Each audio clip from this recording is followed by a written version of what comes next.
E aí, pessoal, tudo bom? Olha só, o módulo anterior foi aquele módulo de soluções. Então, hoje, a gente faz um fechamento das soluções, fazendo um módulo um pouquinho diferente, com menos cálculo, mais conceitual.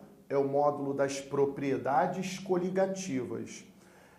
Vamos fazer o seguinte, eu vou conceituar as propriedades coligativas, que o próprio conceito, cara, ele já é capaz de nos levar a pensar sobre o módulo inteiro.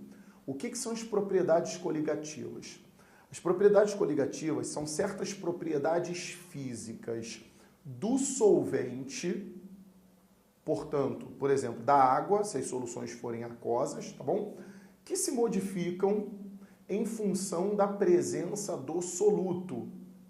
Então, de novo, propriedades coligativas são quaisquer propriedades físicas do solvente que sofrem alterações dependendo da presença do soluto, com a presença do soluto. Então, o soluto exerce uma influência e faz a propriedade física do solvente se alterar.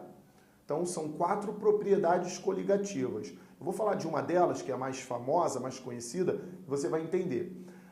Por exemplo, temperatura de ebulição é uma propriedade coligativa. O que eu quero dizer com isso? Que a água pura tem uma temperatura de ebulição, que é 1 atm é igual a 100 graus Celsius, todos vocês sabem. Então, se eu adicionar um soluto nessa água, significa dizer que a temperatura de ebulição não vai mais ser 100, vai alterar. Então, a gente diz que temperatura de ebulição é uma propriedade coligativa. Por quê? Sofreu alteração devido à presença do soluto. Beleza? Então, propriedade é do solvente, mas o soluto exerce um efeito que a gente chama de efeito coligativo, o que faz alterar a propriedade física do solvente. É isso.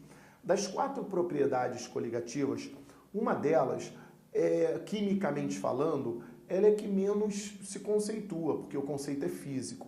Então, vou fazer o seguinte, vai ser a única que eu vou perder um tempo maior para a gente fazer um conceito, tá bom? Vamos começar? Essa aqui, ó, é a pressão máxima de vapor. Pressão máxima de vapor de um solvente é calculada, é determinada dessa forma que a gente vai fazer aqui.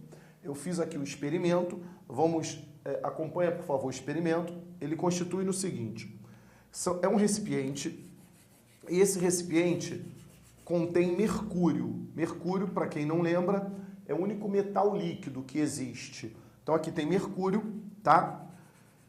Aqui temos um tubo de ensaio, tipo um tubo de ensaio, mas ele tem uma saída lateral aqui. Ele está emborcado, tá certo? Essa saída lateral, ela serve para a gente aqui acoplar uma bombinha de vácuo. Todo mundo deve lembrar que vácuo é ausência de ar.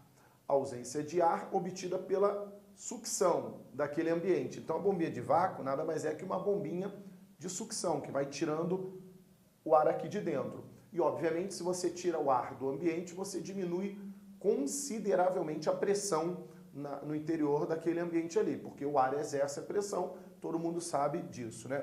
Então, quando você acopla uma bombinha de vácuo e liga, você tem, então, o mercúrio, por exemplo, subindo até essa região. Vê se vocês estão observando aí. E o vácuo está aqui, só nessa regiãozinha aqui. Então, olha o que é a determinação da pressão máxima de vapor de um líquido. É apenas submeter esse líquido ao vácuo. Então, eu criei vácuo nessa região e vamos, então, submeter um líquido a esse vácuo e determinaremos sua pressão máxima de vapor. Claro, vamos fazer uma brincadeira com água, tá bom? Então, imagina que eu pego aqui uma quantidade de água e jogo aqui na boca do tubo de ensaio. Vocês sabem que o mercúrio é líquido, mas ele é denso pra caramba. Então, quando eu jogar água aqui, ela imediatamente vai subir porque ela é menos densa que o mercúrio. Então, as gotinhas de água vão subir, vão subindo, até a superfície do mercúrio. Chegando na superfície, há vácuo, ou seja, naquela região, a pressão é muito reduzida, não tem ar. Então, as moléculas de água, na hora que encontram aquela região, elas imediatamente se separam, elas imediatamente evaporam. É uma situação que a gente não precisa aquecer, é o vácuo. Então, as moléculas de água se separam e começam a passar para o estado gasoso, ela começa a evaporar. Então, observa, determinar a pressão máxima de vapor de um líquido é submeter esse líquido ao vácuo. Quando esse líquido chega ao vácuo, esse líquido evapora. E os vapores desse líquido, observa, os vapores desse líquido começam a exercer pressão na coluna de mercúrio. Observa que esse tracinho aqui mostra onde originalmente estava a coluna de mercúrio, tá tudo bem? E aí então o vapor d'água começa a pressionar a coluna de mercúrio para baixo e toma conta dessa região aqui. E você está jogando água, e a água está evaporando e o vapor vai exercendo pressão.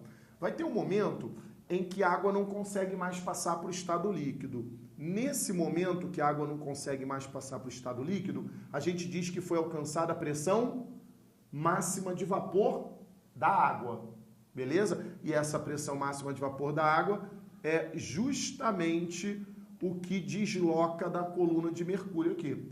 O deslocamento da coluna de mercúrio a gente chama de pressão de vapor da água, beleza? É assim. É assim que se determina a pressão de vapor de um líquido. Submeta ele ao vácuo e aí os vapores produzidos começam a exercer pressão na coluna de mercúrio e desloca ela. A altura deslocada da coluna de mercúrio chama-se pressão máxima de vapor.